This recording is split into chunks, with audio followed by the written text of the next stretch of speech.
Welcome back to the Fan House Podcast, people. I am Javon and I'm back.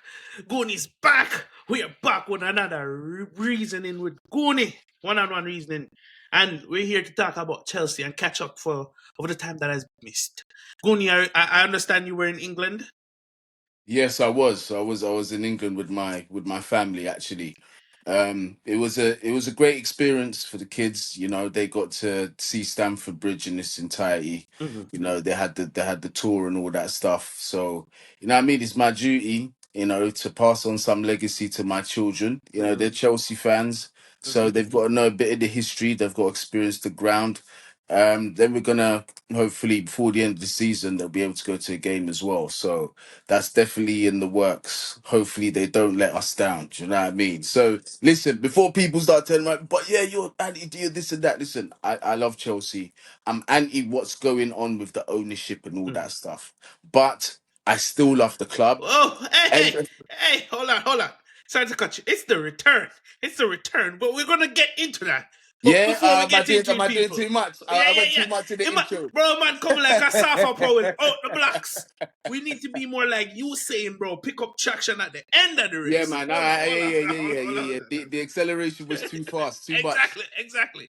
People, before you get into it, because you already started, please remember to like, share, and subscribe. Hit the notification bell to get notified on when I upload a new video. Now we can get started. Gunii, welcome back to the channel. I told the people that we would be back and we are here. First, we have to start with your explosion against the ownership and the club and what made you say, chuck it, just get everybody out, burn it down and let's start all over again. Pick us up from where we got to that point, and then we'll discuss certain recent form and all of that stuff before we get into the fun stuff of what was Stamford Bridge like when you got back there. Okay, so what got me to that point of ownership out and stuff? It was a process that I feel took longer than it should have. So Mhm.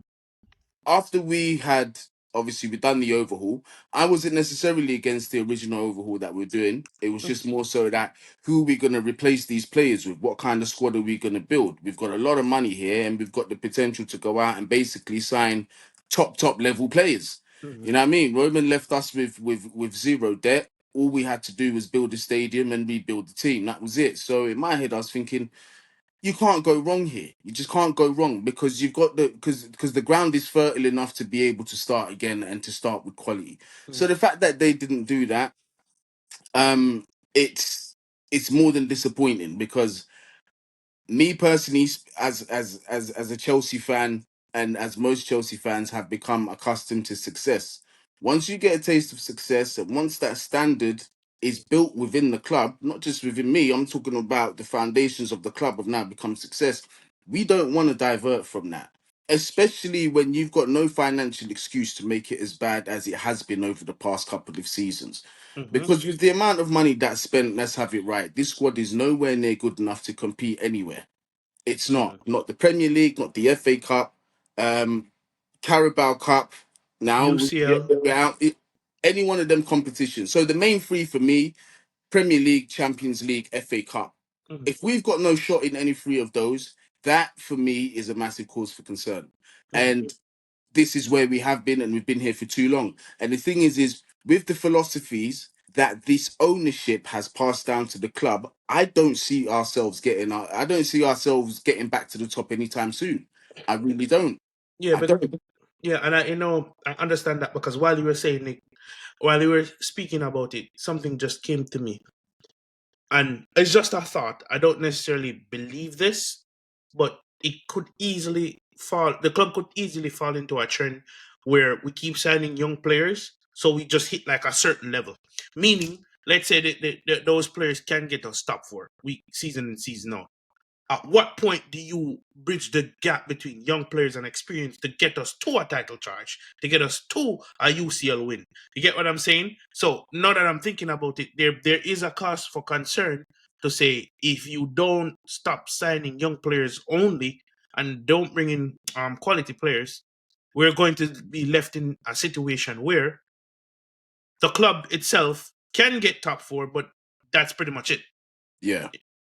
I hear you, and that should never be the expectation of Chelsea Football Club. We should never ever, at the end of any season, be saying, "Well, at least we got Champions League football for next season." Hmm. We should never be that. Yeah, because We that's should be because Javon, we've gone from Champions League football was the standard. We didn't even talk about it. It was just yeah something we did. expected. Yeah. Do you know what I'm saying? It's like how a human being needs to drink water every day. That's what it was for Chelsea. We was just Yeah. there in the And Champions and League, we just wonder where or how far we're getting to it because and we, this we was. didn't win it consecutively, but it's But we quarterfinals. at least, bro, that's a fact. But at least every season we went into the Champions League saying, you know what, we can win this. Yeah. We can win this. We're Mm-hmm. strong enough to win this. Mm-hmm. And nobody else out in England or outside of England would ever argue that Chelsea couldn't win the Champions League because we were that team. We don't have that anymore. Mm-hmm. We don't have that anymore. I still stand by a lot of things that I've said to you over a year ago, so on and so forth. For example, the squad. There's probably only 5 players I'm still keeping in this squad. That's Mm-hmm. currently here. And if we're talking about the lone players, that's a different story. Yeah. Those that haven't had a chance, I'm willing to give them a Yeah, chance. because you have to show me before I can make a decision. I know. Exactly. But from what I've seen now, for me, the players that I see in this squad that are good enough to stay here and to be able to contribute to us getting some kind of success in the future, for me, it's very few. Cole Palmer, definitely keeping him, obviously. Caicedo, definitely keeping him. Kukurea. Lavia, Lavia. The thing is I think this boy is such top quality, and he's got so much ceiling. But his injuries. Then But I'm squad still player willing. then. Squad player then, if that's the case. I'm still yeah, but I'm still willing to hold on to him just to see what I go on with him. If he can shake off them injuries, then cool, we could do that. Um, who are Kukurea. Reese? Hold on, Reese James. Obviously, 100% is Reese James. He's got to stay. I know his injury situation frustrates a lot of people. Even me at one point, I said, get him out if he can't stay fit. But the importance of this guy, purely from the fact that he's probably one of the only few players that's going to remain in this squad that has got some kind of winning experience. I don't think we should be letting that go. I don't. So I'd be keeping Reece James.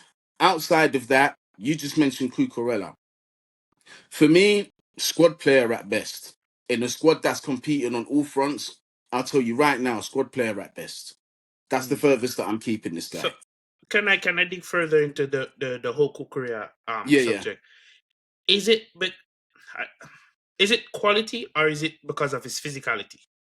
Because I could see situations where he could get bullied by people. His this is the thing, right? Is Cucurella's physicality, it isn't by all means it's not the best, but you see what makes up for it and why I have a lot of respect for him is his mentality and his tenacity. Hmm. It don't matter how big you are, he's always going to go back in. I love that kind of mentality, and Hmm. that's one of the main things I love about Cucurella, that he's never afraid to make a challenge, no matter how big, small, fast, whatever you are. He's Hmm. always going to give 100% to get back. I'll always give that. Hmm. um for me, I'm just it's more so to do with me not being a fan of the inversion role.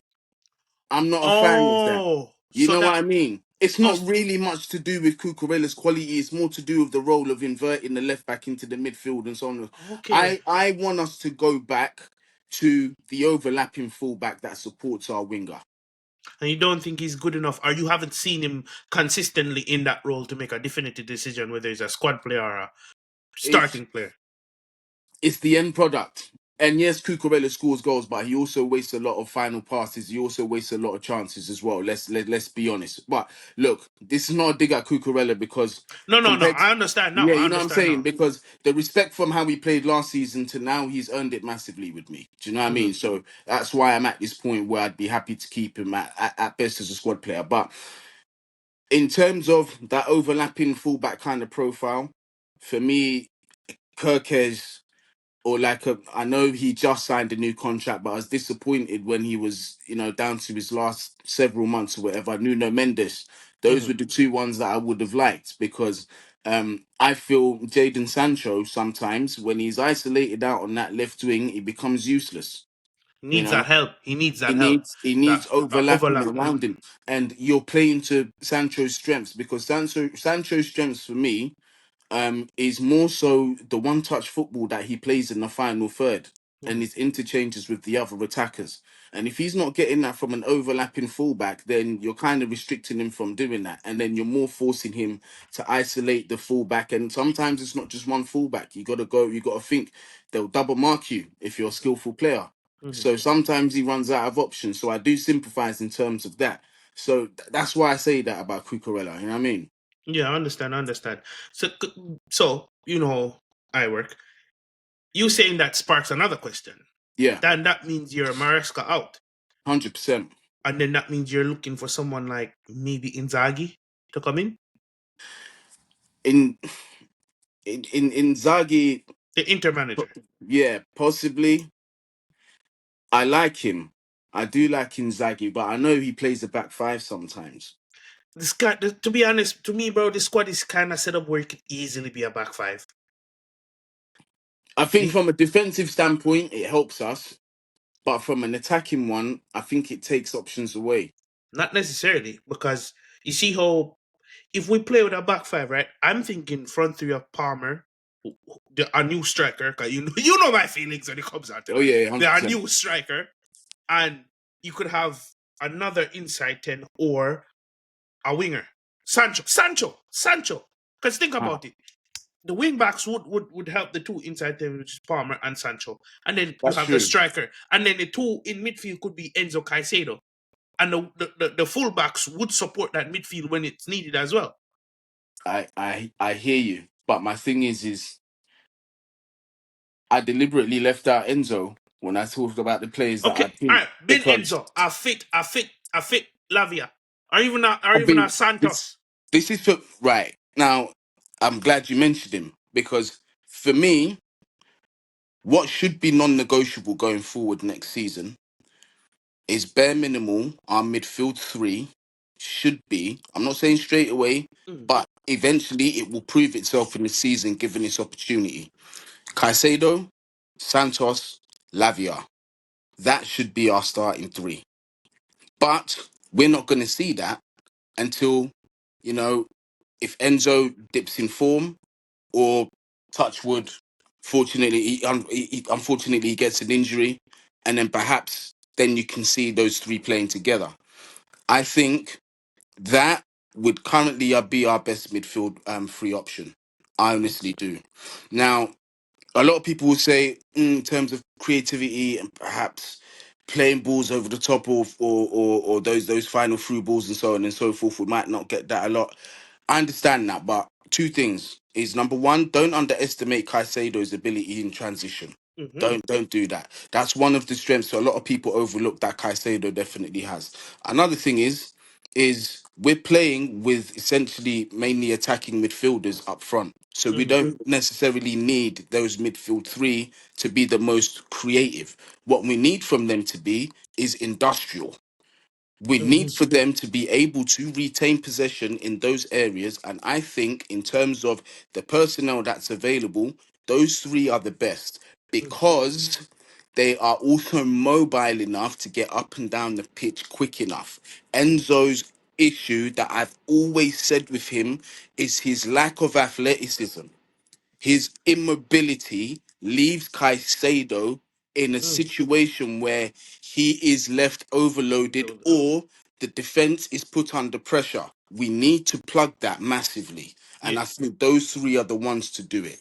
And here's the thing: if we could get consistent two things, you see that transitional play that you talk about from Caicedo. Yeah. Please, people, don't sleep on Lavia because we saw it preseason. This man can ping off. This man can hit a ball with pinpoint position like it was nothing. Mm-hmm. Once he's fully fit, because he was playing through the entirety of preseason, so those balls will get played. Another thing is, I understand you. The reason why I haven't given up on NZ yet because I've seen what he's like when he's on it. When he Yeah. is on Yeah. it, Yeah. when Yeah. he is on it, bro. Yeah. So I'm not that's going to why I disagree like with the you. competition. 100%. That's why I Yeah. like the competition. Because right now it's a case where we're gonna play them two into the ground, Enzo Caicedo, right? Yeah. Yeah. Into the Yeah. ground. Yeah. Yeah. If we could get a fit Lavia and a Santos back, and there's competition there, I really want to see what competition does for Enzo. Is he gonna fold, or is he going to say, "Listen, little man, You just fall there and I might spot this. Santos, I'm telling you, Santos will be the litmus test for this. Because Exactly. you and I both know Santos is not a dickhead. That guy is a player. And the thing is, as well, is he has very strong leadership qualities. Very Mm-hmm. strong leadership qualities. So that competition for Enzo is very real right now. So I agree with you. But I think it's that age old saying, isn't it? The cream always floats to the top. So Mm-hmm. it will expose itself next season. Yeah, and given the circumstances in our midfield, as in like we have we have a lot of bodies that could potentially be good, and I'm Yeah. talking the side skirts like we'll still have Chukwumeka to come back, and we'll still have it's not Lavian, Ogo Chukwu to come back.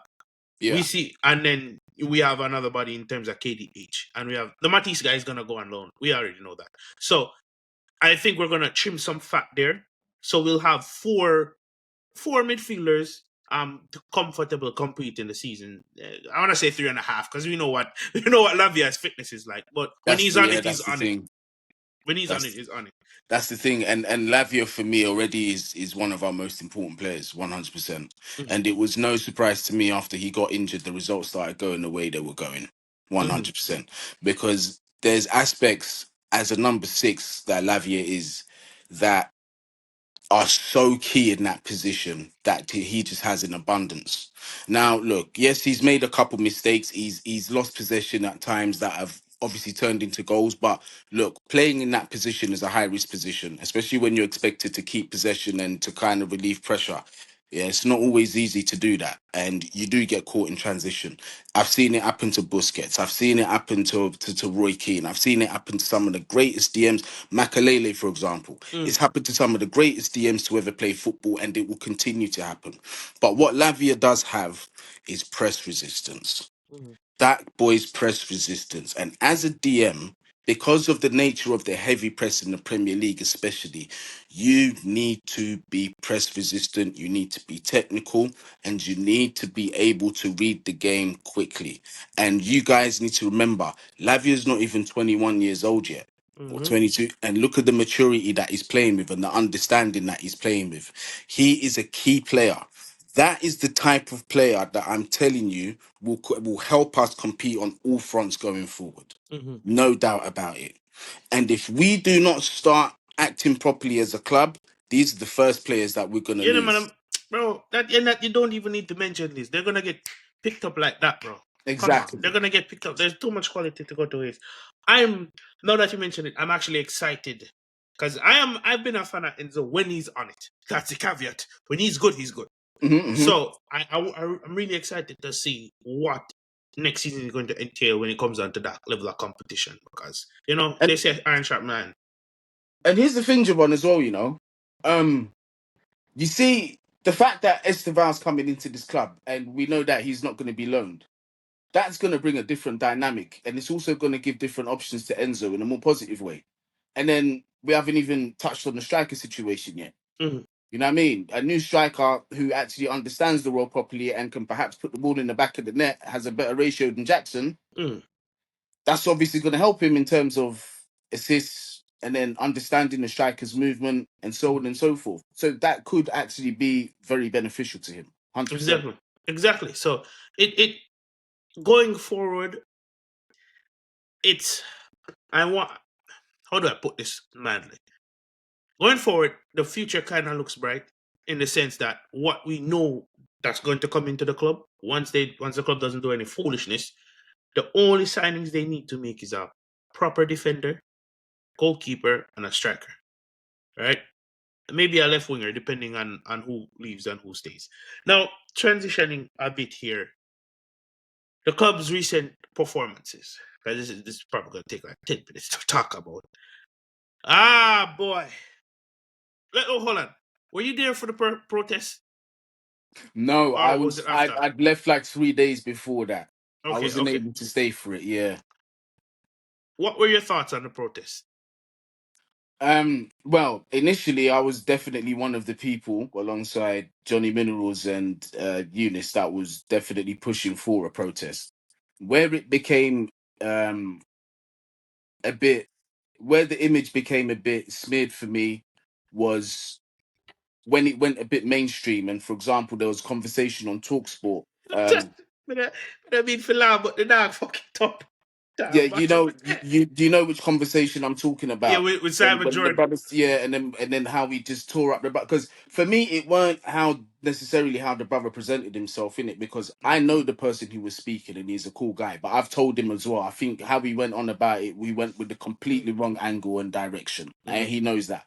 But my thing is that the message wasn't clear and it wasn't unified as to what the fans wanted. Mm-hmm. And that for me is what potentially could have shot down credibility for the actual protest. But here's the thing is I'm still with more protests going on. But I Mm-hmm. find myself in a bit of a weird situation because in life in general, I don't like to be a hypocrite. And Mm-hmm. the fact that I'm living in New York and these protests need to happen in London and in the stadium and I'm not there, sometimes I feel a way about it. You know what I mean? But then I also understand that whether I'm there or not, it's something that still needs to happen. I still feel very strongly about it. So yeah, that's my stance. That particular protest could have been done better, but I'm glad something was done at least. And big up to all those people that actually went out there and protested. They've Yeah, got my respect. yeah. Um, for me, this is how I viewed it.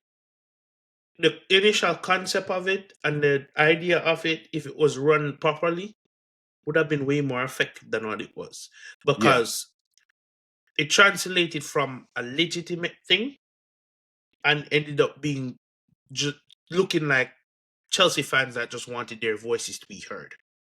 What? Let me break that down so it makes sense to the people, right? From having clear points of view, where if you had managed it properly, would have done so much more than what it ended up to be. Because of the mixed messages within the protest, it came like it sounded like these people just wanted their voice to be heard. Like they just wanted to make some noise because they're unhappy with the club. If it was a focused, clear 3 point bulletin, like a bulletin more than had 3 points there, and they kept repeating these 3 points, then that would have been a clear message, and then more change could have happened. And it's a shame because we had we had more than 3 bullet points that we could have stuck with and pushed up in their face, but it just wasn't done. But look, just because I know for some people they think it was a failed protest, to others they think it's a successful, to some they're in the middle. Me, I see more positives in it than I do negatives, Yeah, but I still do feel in the sense that we can't just protest once and and then they done this so. yeah, Mhm. that can't happen. Which also means there's opportunities to go and get it right. There's opportunities to actually do something that has more of a visual representation. Like, for example, if this noise, if these, you know, some kind of powerful message was sent in the stands, both home and away, that's different because now you're putting visual pressure around the world on Yeah. these ownerships. Yep. And if you can't drive the ownership out of Chelsea Football Club, that would be my number one option. But at the same time, I know in my head for that to happen, it's like a 1% chance, if that. Yeah, You you have can't, to be at it every game you week. can't, You it's cannot let nearly up. impossible to drive out owners. You know what I Mm. mean? But at bare minimum, what we can do, and it has to be tangible things that will directly affect them. We can do things to force their hand to change this model. Mm. We Yes. can do things as a collective to sit down and make them listen and put our terms on the table. Because yes, they're the ownerships, but they're only custodians of the club. We are the ones, we are the life and soul of this club. Because when Clear Lake go, they're not coming back to watch a Chelsea game. But Hmm. guess what? I'm going to be a Chelsea fan and you're going to be a Chelsea fan until we hit the grave. And then you see, once I'm gone, my son's going to do the same thing. And hopefully his son or daughter will do the same thing and so on and so forth. We have this in our blood, in our legacy, bruv. So they need to understand that the power is with us. But as fans as well, we need to also remember, because we've been bashed by mainstream media and they're made to be look like these giants where they're in unreachable positions to talk to them. They've made us feel dwarfed. But what fans, we have to understand, the power is in the numbers. The power is in our pocket, because as a collective, we are the consumers. And if they don't have us as consumers, they don't have anything. Yep. Yeah. Yeah, but for us, for anyone to reach out to these consumers, as they like to put it. I'm a fan. Yeah. It's two totally different things. Yeah, of course. Them, But I'm them. talking, obviously, you know what I mean, from I like know a what you mean. I know what business. you mean. I'm Yeah, just yeah. making a hint that when they called us customers and Yeah, consumers, that was a red flag. I didn't like that yeah, at all. yeah, yeah. I was making a reference to that, but you need to find the voice of this, and he himself has to be inspiring. The reason why I say that is we see the concerns. The concerns are legitimate, but you need a leader that's inspiring and someone that's going to get people off their seat to act. Yeah, Because look, even in the real world, look how much times we see wrong people do wrong things, and we could stop it, but we're not inspired to. exactly. You That's right. understand? So whoever's going to take up this mantle, it's a lot of work, but you cannot be in it for the short term. It's a long process, and like you said, you have to strive for tangible change. And I mean, listen, I know, certain people feel, a lot of people feel a way about him, but Johnny Minerals is actually doing a lot of good work, and I need people to understand that. And and the good work that I'm referring to, he's not even mentioned it on camera. It's Mhm, stuff that I know that other people don't know. But obviously, out of respect for Johnny, I'm not just going to go on camera and say that because mhm, he's not given me permission or indication to be able to do so. mhm. But Um, just to defend the guy, this man genuinely cares about Chelsea. Genuinely. If there's one thing that nobody can ever tell me about Johnny Minerals is that he does not love Chelsea Football Club, because he does with every bit of his nature. Trust me mhm, on that one. And what he's doing is what he thinks is right for the club. And I mhm, happen to agree with a lot of the stuff that he says. Now, as men, we're never going to agree on 100% of everything that we say. That's just impossible. Because then you either become a yes man or you're a liar. You're one of the mhm. two. We're going to disagree somewhere. So you get Yeah. me?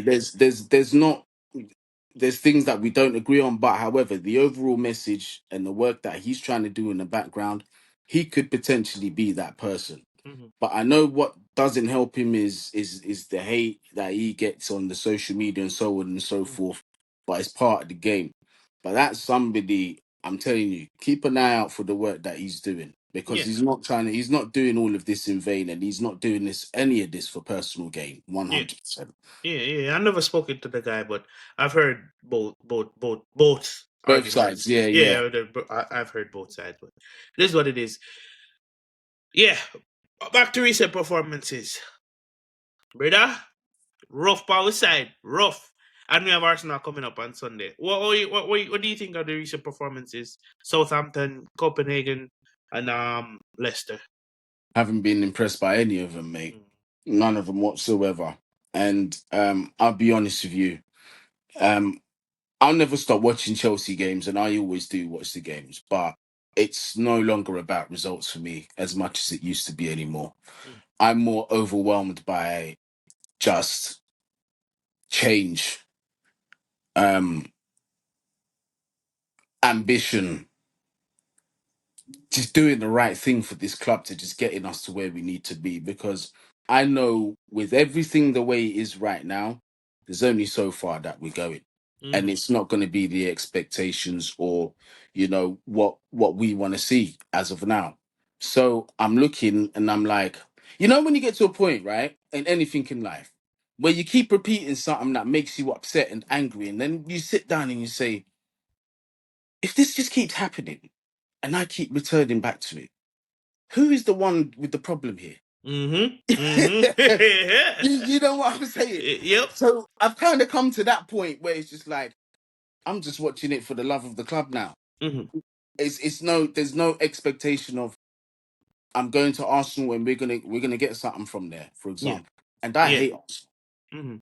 Like, if you understood how much it breaks my heart at the fact that I know consciously we're going to Arsenal and we are the underdogs, it breaks my heart, because they used to I be. know. It's me and United.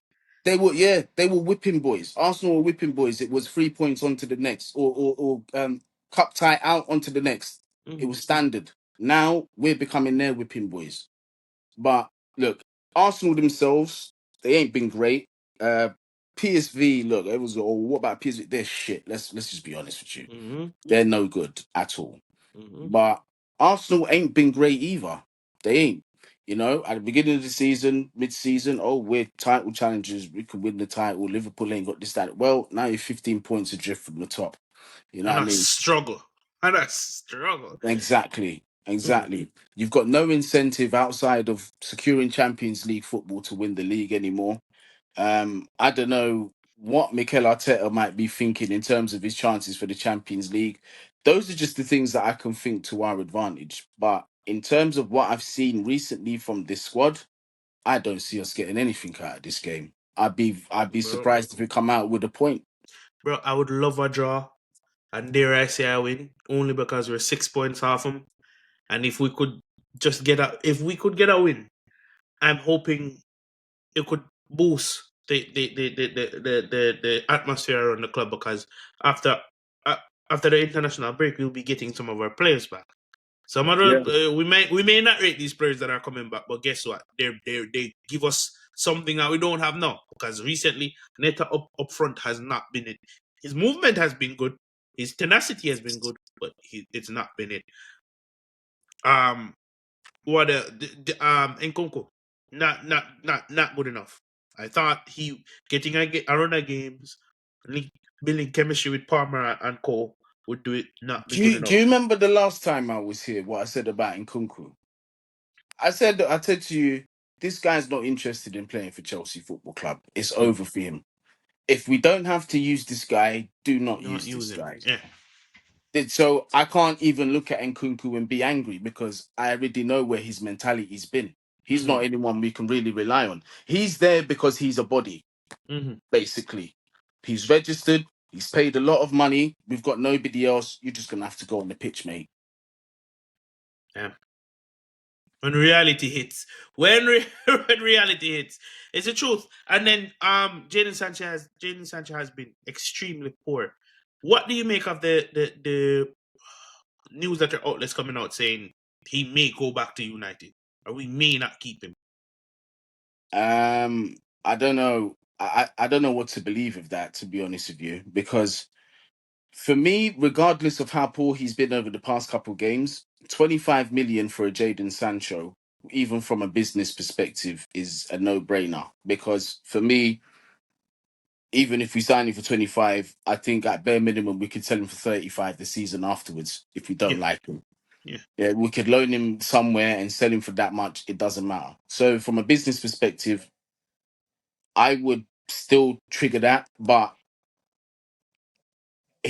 but for the actual facts or reports that I'm seeing is that there's going to be a hefty fine for Chelsea if they don't buy Jadon Sancho, Mm, by violating the contract and stuff. We don't know what that figure is. mm, If it's under, mate, if that number's like 2 million, 3 million, Chelsea might think, fuck it. mm. What's 3 million compared to 25 obligation and then paying this guy his Which wages? is, It yeah. makes more business sense to just pay the fine. So I really don't know. I don't know where I stand with it, to be honest with you. Okay. I would like to keep him because I think with a focal point up front, he'll be better. Because when you had that Champions League goal, he had Guirassy up front. Guirassy Yeah. was converting the chances he was creating. Link up play was there. So I think with a better man up front, even when we had Jackson up front, his performance has been better than what it is now. So I think it's the what's happening to the team. It's a effect of that. And then let's move on to one Cole Palmer. Him himself. That's your boy. That's your star child. The only person you probably replace him with is Musiala. And No, oh no, that I've is. disowned him. No, I disowned him. I You, disowned him. I okay. disowned him. Breaking news, people. Gunii no longer likes Musiala. I'm adopting a new one. I'm just waiting for some more news. He's of the Real Madrid midfield. Yes, sometimes used as a left back. Um, Valverde? No, no, no, no. no, You, no, you no, said no, left back. no, no. Come on, man. Camavinga. Camavinga. Yes, you see, yeah, I'm thinking about adopting him now. I'm thinking about it because if that rumor's true, 70 million. Listen, we need to go for this guy. That's Can the you quality, can you imagine Camavinga in our midfield, bro. I don't care how it is. It's a Musiala situation all over bro? again. That's what it Who up is. and pray like Bavado? Listen, I don't care how you do it. You just do it. You make it happen. Mhm. Yeah, man.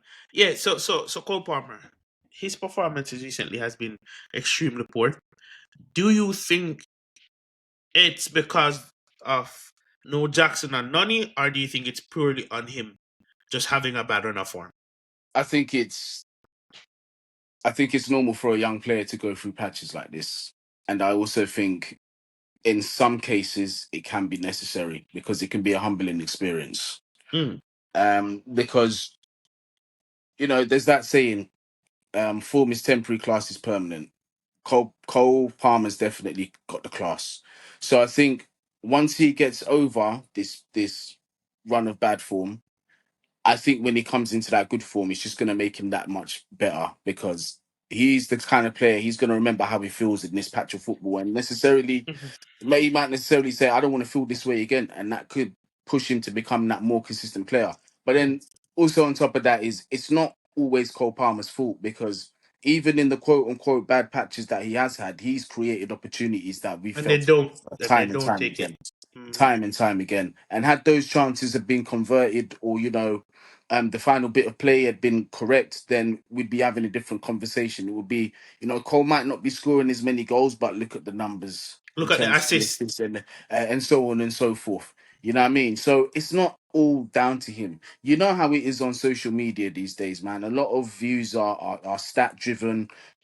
It's a lot of fast foodish express kind of stuff. If you play shit today, you see, I told you he was shit, he's not a good player, blah blah blah. You get all of that. Mhm. Like it's very knee jerk kind of stuff. So with all that Cole Palmer talk and the hype about Cole is this and that and all that, I don't listen to it. Once you see and you got an eye for a good player, yeah, and you know that's a good player. You know what I mean? Mm. You're Yeah, good. yeah, yeah. Yeah, most definitely.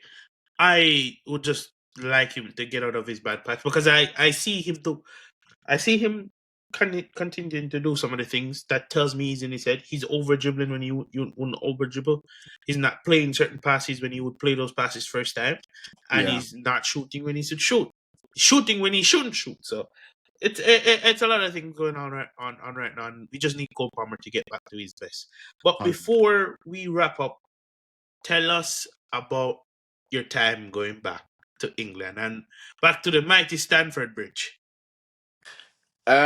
Man, it was a good experience, great experience. I mean, it was like I said at the beginning of the stream, it was more so for my kids. It's always been my son's dream to, although we didn't watch a game, but to be at Stamford Bridge. He loved the tour. He got his Cole Palmer shirt and all that. He saw the players' lockers and all that stuff. So it was like it's one of those moments, right? If you have kids, they're never going to forget that for the rest of their lives. Mhm, And this is one of the things as parents is what we live for. Look, you can have all the money in the world, you can have all the toys and the materials in the world, but memories like that is what matters. And this is mhm, what we do as parents. So it was more so for the kids. And then obviously, my daughter, mhm, um, she doesn't mind football, but she's very much a girly kind of girl, you know what I mhm, mean? So we had to do things to balance things out to make sure there's things for her to do. She had her fun. My missus as well had to make sure we spent time together while mhm, my kids were with my parents and so on and so forth. It was so many good things happen, man. We got to see family, we got to go to Stamford Bridge, I got to see old friends that I ain't mhm, seen for a very, very long time. So it's a very humbling experience. And it was a good break that I actually needed as well. mhm.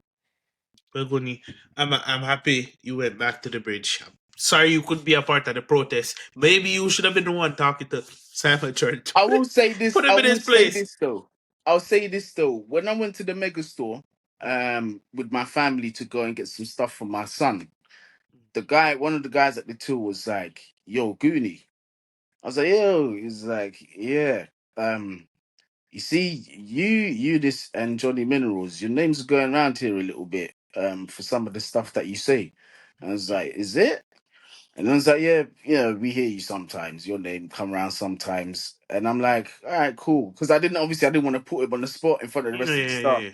Mhm, But the thing is the vibe that I got from him, the way that he obviously handled the situation, I think he was like, keep going. Mm. Like the consensus that I felt was the people that spoke to me anyway. Mm.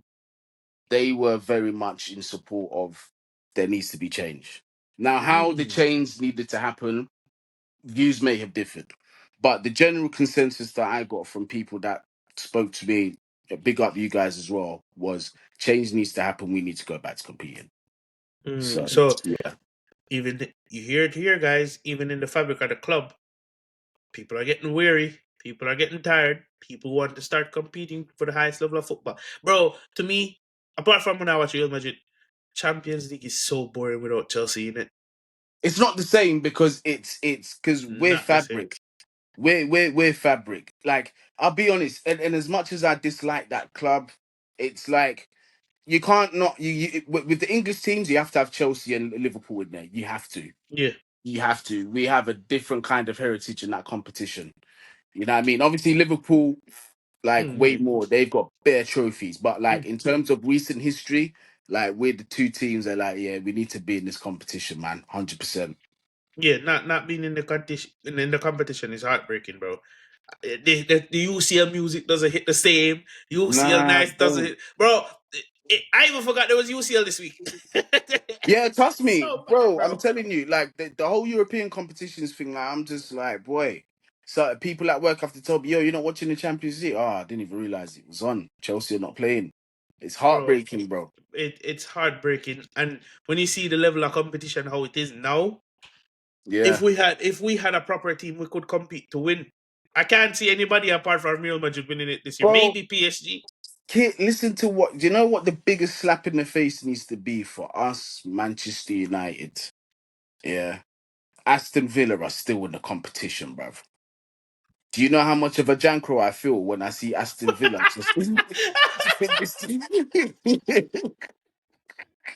Said you know much of a junk I I'm feel. telling you, bro.